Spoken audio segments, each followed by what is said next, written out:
বর্তমান সমাজে কাপল ব্লগার নামে কিছু শয়তানরা চুক্তিতে বিয়ে করে, আর চুক্তিতে কিভাবে বিয়ে করে সেটাই আজকে আপনাদের সাথে শেয়ার করব। আশা কইরা ফুল ভিডিওটা আপনারা ওয়াচ করবেন আর আমার সাথেই থাকবেন। আসসালামু আলাইকুম, কেমন আছেন? হকগলে বালা আসতেন নি? আলহামদুলিল্লাহ, আমি অনেক ভালো আছি। চলে এলাম আমনেগোল মাঝে নতুন একটা ভিডিও লইয়া। ভিডিওটা ভালো লাগলে সবাই লাইক কমেন্ট করবেন, আর ফুল ভিডিওটা আজকে সবাই কষ্ট করে একটু দেখবেন, আর আমার কথাগুলো একটু শুইনা তারপরে একটা সুন্দর কমেন্ট করবেন। বর্তমান সময়ে কিছু কাপল ব্লগার নামে শয়তানরা, এরা চুক্তিতে বিয়া করে। চুক্তিতে বিয়া কইরা তারপরে কি করে, 2 দিন পর নাটক করে। ভিউ, লাইক, কমেন্ট, ডলারের জন্য যে মানুষ কতটা নিচে নামতে পারে, এইটা হইল আমনের আজকে কথাগুলো না শুনলে বুঝবেনই না। এমন অনেক ঘটনা আমাদের সামনে অনেক চোখে পড়ে, কিন্তু আমি আজকে এই প্ল্যাটফর্মে একটা ব্লগারকে নিয়ে আমি কথা বলবো। তো যারা আমার ভিউয়ার্স আছেন, জানি না আপনারা চিনবেন কিনা, রাজ প্লাস শারমিন। কিছুদিন আগে তাদের বিয়ে হয়েছে, 5 মাস হয়েছে বিয়ে হয়েছে, 3.5 মাস ভালো মতো সংসার করছে।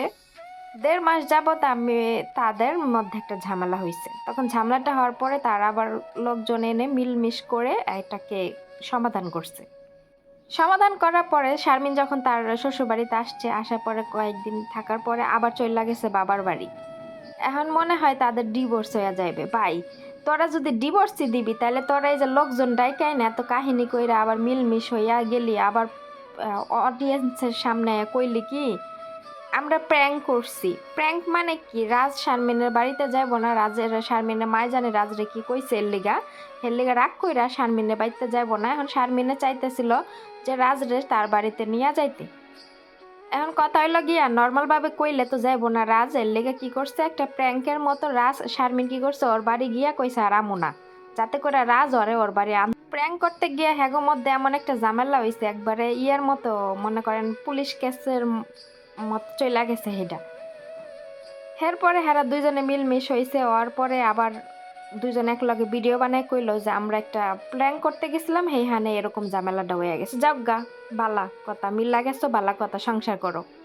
2 দিন সংসার করার পরে এখন আবার বাবার বাড়ি যাইব। জামাই বাড়ি নিছে আরেক জায়গায়, বাসা ভাড়া নিছে, সেই জায়গায় নাকি আর ভাল লাগে না, আর ঢাকায় আইতে হইব। জামাই আবার জিনিসপত্র লয়ে ঢাকায় আয়া পড়লো। বিয়ার পরে কিছু জিনিসপত্র দিছিল, জামাইরা খুশি হইয়া বাইক কিনা দিছিল, আর কি কি দিছিল হেইয়া লইয়া খোড়া দিছে। তারপরে জিনিসগুলো ঝগড়া লাগার পরে হের মায়া সবগুলো লয়ে গেছে গা। এখন আমার কথা হইলো গিয়া, আমি যদি আমার জামাইয়ের একটা জিনিস গিফট হিসেবে দেই, সেই জিনিস আবার আমার মাই কেমনে লয়া যায়, আমি এটাই তো বুঝি না। কেমন ছোট লোকের ছোট লোক এরা, জিনিসপত্র মানুষের গিফট কইরা বাইয়ে কি করছে, বইনেরা ফার্নিচার গিফট করছে। এখন ফার্নিচার পর্যন্ত ব্লগে কইছে যে আমার ফার্নিচার চুরি করে লিয়া পলাইছে। সেক্ষেত্রে রাজ কি করছে, বাসার চেঞ্জ করে এখন ফার্নিচার সব ওর বাড়িতে পাঠাই দিছে। পাঠাই দেওয়ার পরে শারমিনের ভাই কি করছে, একটা রুম খালি আসছিল, সেই রুমটারে ফার্নিচার দিয়ে সাজাইয়া কইতাছে কি, ভিডিও থাম্বনেল দিছে কি শুনেন, বইনের সংসারটা সুন্দর মতো গুছাইয়া দিলাম। আরে ভাই, বইনের সংসার কেমনে গুছাই দিলি? বইনের জামাই সারা সংসার কেমনে গুছাই দিলি? এরপরে আবার শুনছিলাম হেরা যখন ঝগড়ার মধ্যে আসছিল, হেরা আবার কইলো দুইজন রে যে হাতের তো ওই শারমিনের তো আরেকটা বিয়া হইছিল, এখন আবার হাঙ্গা বইছে। আবার এই যে কি জানি রাজেরও নাকি বউ আছে, বাচ্চা আছে। তো রাজের বউ বাচ্চা আছে, এখন কি শারমিনের ভাইকে হেরা আর জানতো না? শারমিনের ভাইয়ের লগে নাকি রাজের 2012 সাল থেকে পরিচিত, তাহলে কি হাতে কি জানতো না যে রাজে বিয়া করছিল, রাজের বাচ্চা কাচ্চা আছে? রাজের বাচ্চা কাচ্চা আছে, বিয়া করছিল বালা কথা, আমি মাইনা লইলাম। তাতে কি, শারমিনেরও তো বিয়া হয়েছিল। তো দুইজনের মধ্যে তো আর মিল লাগেছে, আর রাজের বাচ্চা কাছে থাকলে তো রাজের কাছে নাই, তাই না? তো এখানে শারমিনের কি সমস্যা? মোট কথা হইলো গিয়া, এগো ইউটিউবে টাকা পাইতে পাইতে এগো হচ্ছে মানে জিব্বাটা অনেক বেশি বড় হয়ে গেছে গা, বুঝছেন? তো এরা কি করে, 2 দিন পর পর একটা নাটক সাজায়। এই যে যখন বিয়া হইলো, তখন বিয়া লইয়া কত বড় নাটক সাজাইছে। 2 মাস আগের থেকে মনে করেন যে বিয়ার ক্যাপশন দিয়া দিয়া মনে করেন ভিউ কামাইছে, ডলার কামাইছে। সেই ডলার দিয়া কি করছে, বিয়া করছে। এখন বিয়া করার পরে জামাইয়ের বাড়িতে 2 মাস থাই, হ্যাঁ এখন জামাইরে 2 মাসে নাকি হ্যাঁ 11 লাখ টাকা না 12 লাখ টাকা ইউটিউব থেকে কামাইছে। সরি, 2 মাস না, 4 মাসে নাকি ইউটিউব থেকে হ্যার বাড়িতে রাজের দেখায়া নাকি 11 লাখ নাকি 12 লাখ টাকা কামাইছে। এটা রাজ নিজে আইসা কইছে, হ্যাঁ। এখন কথা হইল গিয়া, আমি যদি ইউটিউব করি তাহলে আমার জামাই যদি আমার এখানে ইউটিউব করতে দেয়, তাহলে আমি যদি টাকা পয়সা আমার জামাইরে দিয়ে সাপোর্ট না করি, আমি যদি আমার বাপ মায়ের দিয়ে সাপোর্ট করি, তো এখানে আমার জামাইরও তো একটু অধিকার আছে, তাই না? যেহেতু আমার জামাই আমার অনুমতি দেয় ইউটিউব করার লেগে, আমি করি আর আমি এখান থেকে ভালো একটা অ্যামাউন্ট পাই, তাহলে সেখানে আমার জামাইরও তো এখানে একটু সাপোর্ট দেওয়ার মতো আমারও আমার দায়িত্ব, তাই না? হেবেডি তো হেডা করে নাই, হেবেডি কি করছে, টাকাটারে বস্তা বইরা তারপরে লয়ে গেছে মার বাড়িতে, মার কাছে সব টাকা দিয়া দিছে মা ভাইয়ের কাছে।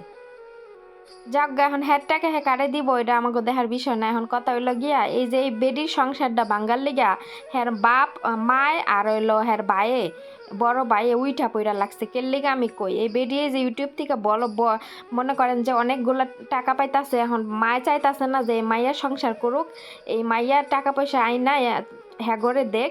আর হ্যার ভাই একটা নতুন বিজনেস চালু করছে না, হে বিজনেসের মধ্যে লাইভ করার লিগে এই বেডিরে লাগে, বুঝছেন? আমাদের সমাজে এমন অনেক মেয়েরা আছে যারা ডিভোর্সের পরে বাবা মার বাড়িতে জায়গা পায় না। কেন পায় না জানেন? তারা নিজেদের ইনকাম করার মতো কোনো সোর্স নাই, তাদের টাকা নাই এর জন্য। কিন্তু এই যে ব্লগাররা আছে, এরা 2 দিন পর পর বিয়ার নাটক করে, আবার ডিভোর্সের নাটক করে। বিয়ার নাটক কইরা মনে করেন যে 12 লাখ টাকা কামাইছে, এখন আবার ডিভোর্সের নাটক কইরা কামাইবো 20 লাখ টাকা। এগরে কি করে, ওই যে টাকার লিগা এখন ভাইয়ে আর মায়ে তুলা তুলা কইরা ঘরের মধ্যে নিয়ে বহাইছে, ঠিক আছে? যদি আজকে ওই ইউটিউব থেকে টাকা না ইনকাম করতো, আর মায়ে আর ওর ভাইয়ে কি ওরে বহায় বহায় খাওয়াইতো, আজকে ইউটিউবের টাকা ও পায় দেখে আর ভালো একটা অ্যামাউন্ট পায় দেখে, এর লিগা ওর মায়ে আর ওর ভাইয়ে চাইতাছে যে ওই সংসার না করুক, ওই হ্যাগোর লগেই থাকুক। এখন কথা হইল গিয়া যে এই বেডির তো আগে একটা বিয়ে হয়েছিল, তাই না? এখন আবার আরেকটা হাঙ্গা বইছে, তো দ্বিতীয় বিয়ারে তো হাঙ্গাই কয়, তাই না? এখন আমার কথা যদি অনেকেই হয়তো বা করতে পারেন যে আমি কেন এইভাবে কথা বলতাছি, ভাই আমি তো ওনাদের ভিউয়ার্স।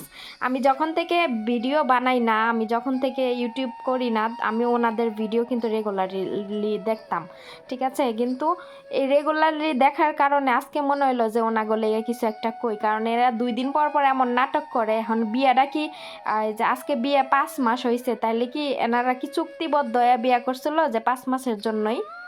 আমার মনে হয় তাই, যে চুক্তিতে বিয়ে করছিল যে আমি বিয়ে বিয়ে করবো, বিয়ে করার লিগা মনে করেন যে বিয়ের আগে কত লাখ টাকা কামাইছে, তারপর সেই টাকাতে বিয়া করছে, তারপরে আবার বিয়ার পরে কামাইছে 12 লাখ টাকা, এখন আবার ডিভোর্সের নাটক সাজাইয়া এখন আবার কামাইবো 20 লাখ টাকা। মানে আমরা ভিউয়ার্সরা এতটাই বলদ যে হ্যাঁ গো, মানে উল্টাপাল্টা থাম্বনেল দেখে আমরা ঢুইকা জায়গা আগো ভিডিওর মধ্যে। আর একটা কথা হলো গিয়ে এগো দেখে মানুষে কি শিখবো কন দেখি, যে এই যে আমরা হ্যাগো ভিডিওগুলো যে দেখি, যে আমরা এগো লাগে কি শিখমু? একদিন না 2 দিন, তৃতীয়বারের মতো যদি আমগো জামাই আমগরে কিছু কয়, আমরা কিন্তু হ্যাগো মতো এই যে জামাইরে থুইয়া আয়া পড়মু। কে লেগে জানেন? কারণ আমরা এগো ভিডিও দেখি আর এগো দেখা এগুলো আমরা শিখি।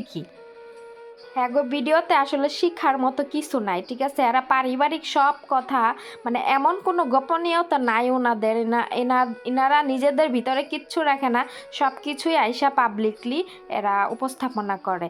যাক, আর বেশি কিছু কইলাম না, এখানেই রাখতাছি। আল্লাহ হাফেজ।